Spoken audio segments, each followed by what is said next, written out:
এই যে আমাদের সঙ্গে আছে সুনীল। সুনীল তাকাও, এই যে সুনীল আমাদের সঙ্গে আছে, ওই আমাদেরকে গাইড করছে পুরো কাশিটা।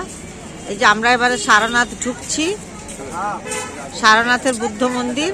আমাদের একজন গাইড, যে গাইড आपका नाम क्या है? हमारा नाम है महेश भारद्वाज। महेश भारद्वाज আমাদেরকে নিয়ে যাচ্ছেন উনি। আমরা এবারে সারনাথের মন্দিরটা পুরো ঘুরে দেখব ভেতরে কি কি আছে। এই দোকানপাট সুন্দর রয়েছে এখানে ভেতরে দোকানগুলো।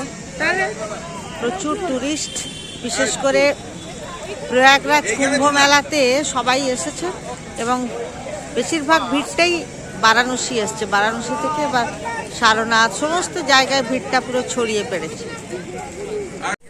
যে আমি আর অনুপমা এখন যাচ্ছি, আমরা সবাই সারনাথের মন্দির দেখতে এসেছিলাম, আসছি।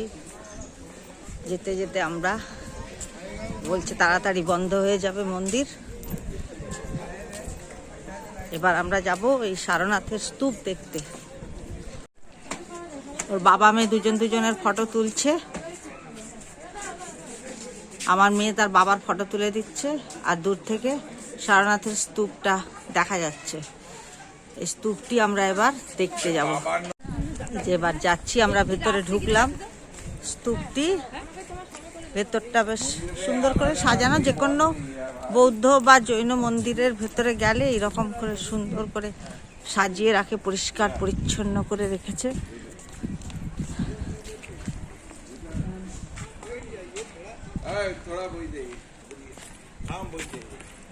আমাদের গাইড ভদ্রলোক বলছেন কিছু বলবেন আমাদেরকে। ये देखिए, ये बौद्ध स्तूप है दादा। हाँ, इसमें कोई गेट, दरवाजा, खिड़की ऐसा कुछ भी नहीं है। ये पूरा सॉलिड बनाया गया है मेमोरी के लिए कि बौद्ध धर्म का स्टार्टिंग यहाँ से स्टार्ट हुआ, और इसमें ऐसा कुछ भी नहीं है। जैसे यहाँ से देख रहा है आप लोग, उसी तरह पार्क में से जाके देखेगा। ये पूरा सॉलिड है बनाया गया, कहीं कुछ भी नहीं था, ये एक जंगल था। উনি বলছেন এখানেই বুদ্ধদেব তার 5 জন শিষ্যকে প্রথম দীক্ষা দিয়েছিলেন। गंध कुटी बिहार, ऋषि पतन मार्ग, यहाँ ऋषि लोग रहते थे। बहुत अच्छा, बहुत शांति लगा। तो अपने 5 शिष्यों को पहला उपदेश यहाँ पर दिए। फिर बौद्ध के जाने के बाद 200 साल बाद, कलिंगा युद्ध के बाद इधर अशोक सम्राट आए उड़ीसा से। जब वो बौद्ध धर्म अपनाए ना, ये धमे की स्तूप बनवाए पूरा सॉलिड। और ये जो डिजाइन का कुछ पत्थर देख रहे हैं जिसमें नक्काशी वगैरह है, वो 2300 साल पुराना है जब का स्तूप बना है। और ये प्लेन पत्थर बाद में लगाया गया था, इसको थोड़ा से मुगल लोग तोड़ दिया था, सोचा पैसा होगा, खजाना होगा, ऐसा कुछ भी नहीं था। ये केवल मेमोरी के लिए बनाया गया था कि बौद्ध धर्म का स्टार्टिंग यहाँ से हुआ। और इस सब डिजाइन का पत्थर में সারনাথে যে বৌদ্ধ মন্দির রয়েছে, এই বৌদ্ধ মন্দিরে রয়েছে 3টি বুদ্ধদেবের মূর্তি, তার মধ্যে 2টো বড় বড় বুদ্ধদেবের মূর্তি, আর এইগুলো ছোট। বড় বুদ্ধদেবের মূর্তি যে আমাদের গাইড উনি বললেন যে ওটা আসল বুদ্ধদেবকে কল্পনা করা হয়েছে, আর যেটি ছোট মূর্তি সেটি মৈত্রী বুদ্ধ। মৈথিলি বুদ্ধ মানে যেটা হচ্ছে আমরা কল্পনা করি যে ভগবান বুদ্ধ যদি দ্বিতীয়বার জন্ম নেন তাহলে এই রূপে উনি জন্ম নেবেন। গাইড আমাদের এটা বললেন। মৈত্রী বুদ্ধ নয়, মৈথিলি বুদ্ধ।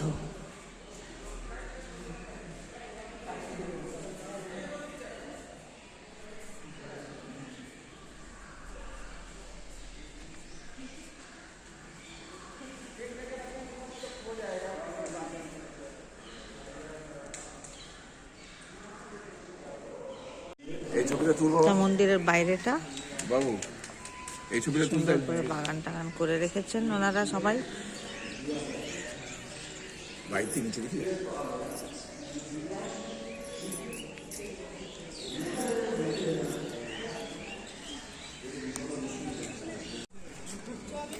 আমরা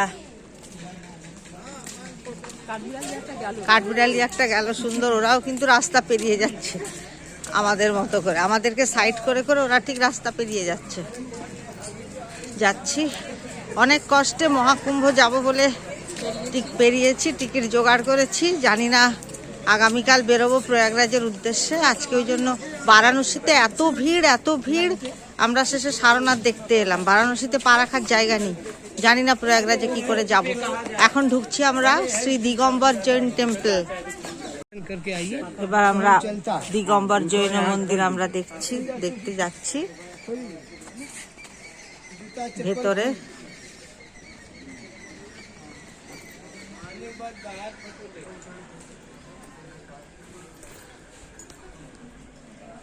দিগম্বর জৈন মন্দির, এর ভেতরটাও বেশ সুন্দর সাজানো গোছানো, বেশ ভালো।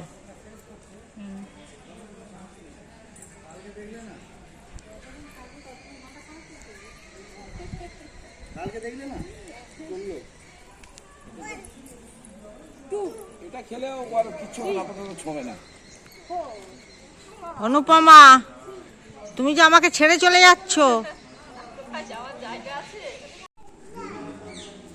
এখানে বললেন ওনারা মুখ ধুয়ে, মোজা খুলে, হাত ধুয়ে তারপরে এই মন্দিরের মধ্যে ঢুকতে হবে।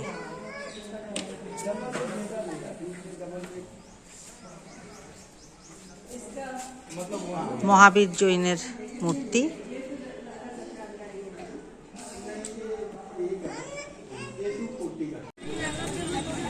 বিভিন্ন দোকানপাট, বিভিন্ন খুব সুন্দর সুন্দর ব্যাগ।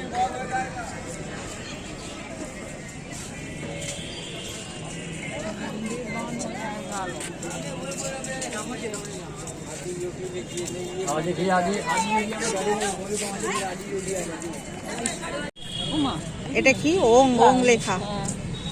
ये क्या है भाई साहब, ये क्या है? क्या है? अरे रुकेंगे, बता रहे हैं ना क्या है क्या है क्या।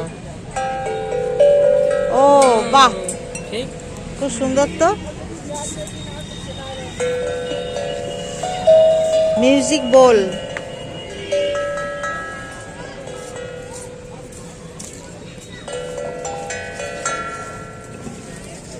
বাহ সুন্দর।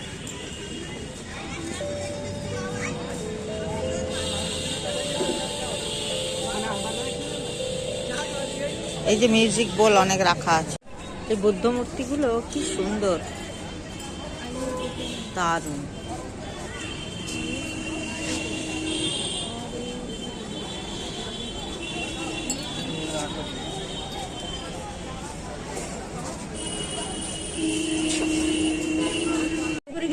এখানে এই মূর্তিগুলো এত সুন্দর। ভাই সাহেব এই কিতনি, how much price? Which one? This one? হ্যাঁ হ্যাঁ, 1,500. 1500। খুব সুন্দর মূর্তিগুলো, किसर काठे लकड़ी का? पूरा काठ है। লকড়ি কা, কাঠের, এত সুন্দর। হ্যাঁ 1500। চাবি রিংগুলো দেখো সুন্দর। हाँ भैया। কত জিনিস, কত তুমি কিনবে, কত নেবে, দেখেই চক্ষু সার্থক করো। এত তো নিয়ে যাওয়া যাবে না সঙ্গে করে, এত বয়ে নিয়ে যাওয়া যাবে না। ঘর সাজানোর জিনিস।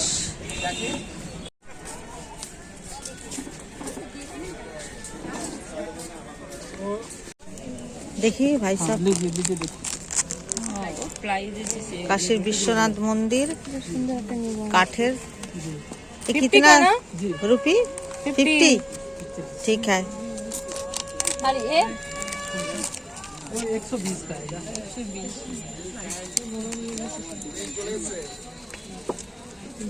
ये लीजिए।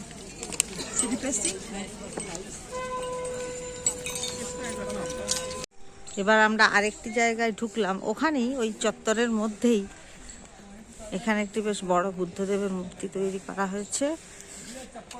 পরিষ্কার পরিচ্ছন্ন, পুরো পরিষ্কার করে রেখেছে। যে কোনো জায়গা পরিষ্কার করে রাখলে কত ভালো হয়, কত সুন্দর। অথচ আমরাই সবাই নোংরা করি সব জায়গাগুলো গিয়ে গিয়ে। মূর্তিটি অন্ধকার, মূর্তি অন্ধকার অন্ধকার হচ্ছে। এই সুন্দর ফুল টুল লাগানো হয়েছে এখানে, সুন্দর করে সাজানো পুরো চত্বরটা, অনেকটা জায়গা জুড়ে করেছে এখানে জায়গাটি, অনেকটা জায়গা জুড়ে ফাঁকা, একদম সুন্দর। এখানে এই যে পপকর্নের দোকান, বিভিন্ন প্রচুর ব্যাগ,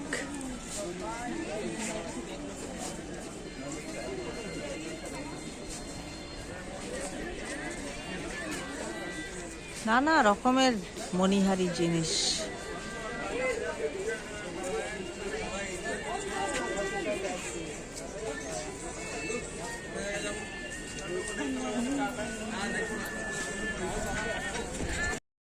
এরপর আমরা এলাম একটি চতুষ্কোণ বৌদ্ধ স্তূপ দেখতে।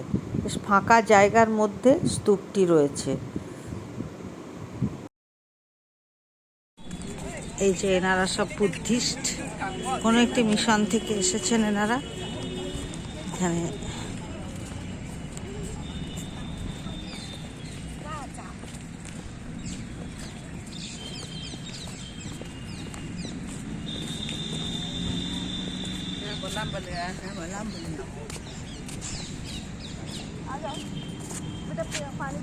সুন্দর করে সাজানো চতুর্দিকটা, ফাঁকা, বেশ নিরিবিলি, সুন্দর, পরিষ্কার পরিচ্ছন্ন। আমরা যাচ্ছি মহাদেবকে দর্শন করতে। এতটা সিঁড়ি আমাদেরকে চড়তে হবে। বট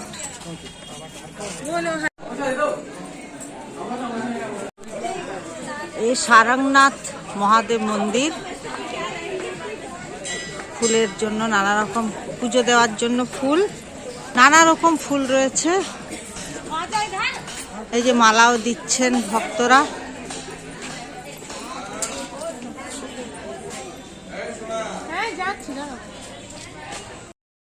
মন্দির থেকে নেমে একটি বড় পুকুর, স্থানীয় ভাষায় বলে তালাও। এই তালাওতে নাকি প্রচুর মাছ আছে। আমাদের সুনীল ভাইয়া বলল যেখানে প্রচুর মাছ আছে, তাদের খাবার দিলে মুড়ি আর ঝুরি ভাজা তাদের খাবার। এখানে যারা দর্শনার্থীরা আসেন তারা মুড়ি আর ঝুরি ভাজা কিনে মাছকে দেন, এবার দিলে মাছেরা নাকি এসে খায়। যদিও আমরা মাছ দেখতে পাইনি, মাছ আছে, আমাদের কথা শুনে মাছগুলো আসছে না, কথা শুনে ওই জন্য ভয় পাচ্ছে। এরপর আমরা তালাও দেখে, মন্দির দেখে, বাবার মন্দির দেখে আমরা এবারে ফিরলাম আমাদের হোটেলের উদ্দেশ্যে। নমস্কার, সবাই ভালো থাকবেন।